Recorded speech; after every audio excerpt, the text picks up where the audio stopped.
So we're here today with my dad. This is my dad. His name is Art, and he has been gardening for a very, very long time. Actually, it's been a part of his life, probably his whole life, I guess. So we're going to talk to him about that, and we'll listen to what he has to say. And what's your first memory of gardening?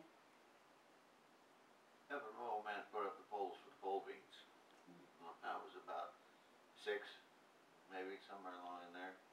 Where was this? Memphis, Tennessee. We were down there and we dug up he dug up the garden and everything. That's one thing you got to remember about gardening. You got to make sure the topsoil is properly tilled or it won't do much. He took a screen and, sifted it. I remember seeing you and Mom doing that, I've shaking done the that. dirt down there in Texas. Yeah, he did it. And remember how big those roses got? But anyway, yeah, that's probably my first memory of gardening.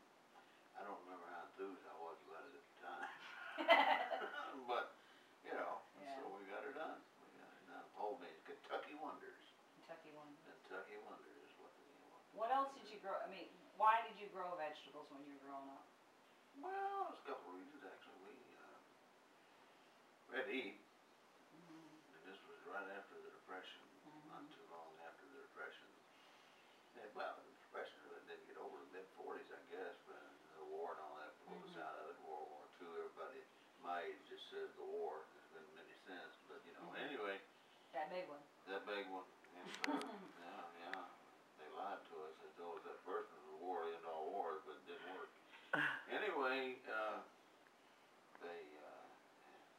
was to provide food for the table, and did you can like what was left over, or any of that preserve it? Some canning, yeah. Mom did. She canned a bit. She canned a lot of tomatoes and stuff like that. The canner was my grandmother. My grandmother was the canner. My God, she down there in Mississippi. Down there in Mississippi. That was my great grandmother. I remember at a very young age going down there and going in the back to pick the blackberries for the cobbler that she was going to make for the table that night. It was just outrageously delicious. I mean, yeah, she gardened. She gardened a lot. Yeah, she did. Oh, yeah, she had a big one. Grandpa would go in there and plow it, and then she'd go out there and plant it. The 2 P's, plow, plant. But anyway, 2 P's, plow, plant. I love that. So anyway, she did a good job. She planted cabbage. I had big old cabbages and collards. There's a saying that says, "Well, I don't care if the cabbage don't eat. If the cabbage never hits, we'll just eat collards." Which is essentially what collards is. It's just an unhitted cabbage, really. Oh. Collards, man.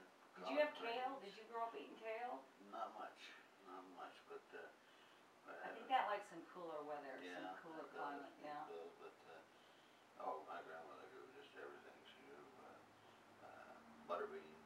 My God, it was like go out there and she'd sit on her porch and shell butter beans and field peas and crowder peas and all kinds. I remember doing that with her.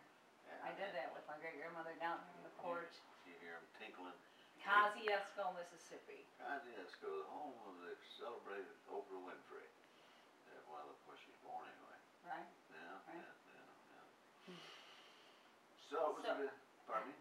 So your earliest memory then was gardening in Memphis, but I know you went down to Mississippi quite a bit, and so you helped in that garden too. Grandma, yeah. And you helped in bigger fields than that, cotton. I did. My grandpa grew cotton and corn. That was his cash crops. The cash sold for, he sold those to. That was a big time, man. I mean, get the cotton bale, take it to the gin, bale it, and sell it. That was a big time. Boy, did you do that? Did you go watch that? Oh yeah, they used to have a big, long, swinging pipe, but it must have been about 8, 10 inches in diameter. And put down there, and we'd be in the wagon, and I'd take it, stick my head up in that thing, and as we all did, and it'd suck your hair up. Boy, it's cool. Oh, yeah, because it. Yeah. Yes. It's like the grain suck. Yeah, Suck the grain up that way too. But I'll tell you, you said big, larger scale. I thought you were going to refer to during the war.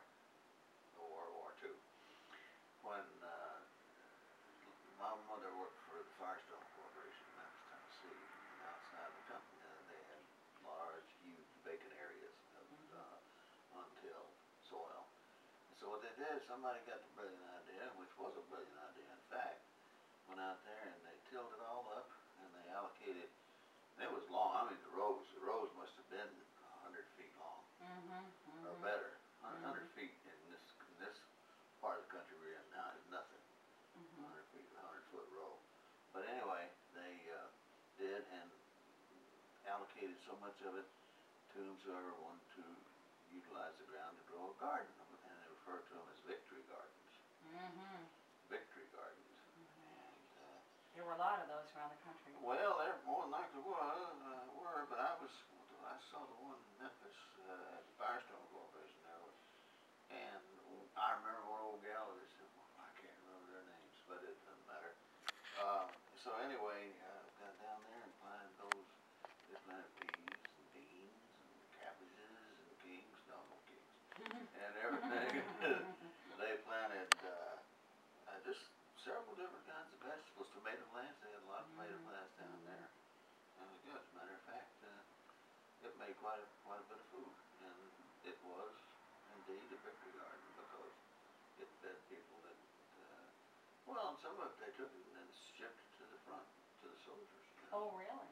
And, It helped relieve the grocery bill. well, it did, but that was the main thing because of scarcity of products on the market at the time. They had ration stamps for meat, ration stamps for sugar. I don't think the vegetables were rationed, like in that manner, But nevertheless, That's because people grew their own vegetables. a lot of it was, yeah.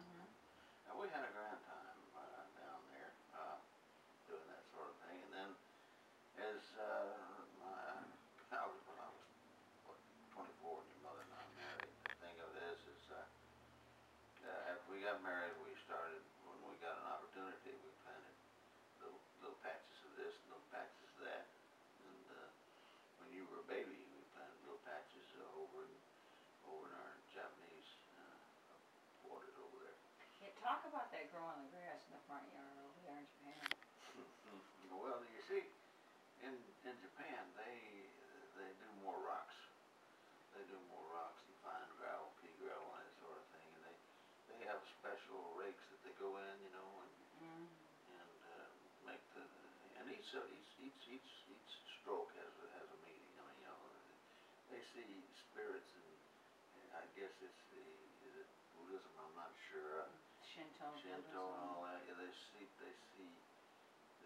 birds and animals in each and every plant and all that sort of thing. It seems to me as it's I like a recall, reverence.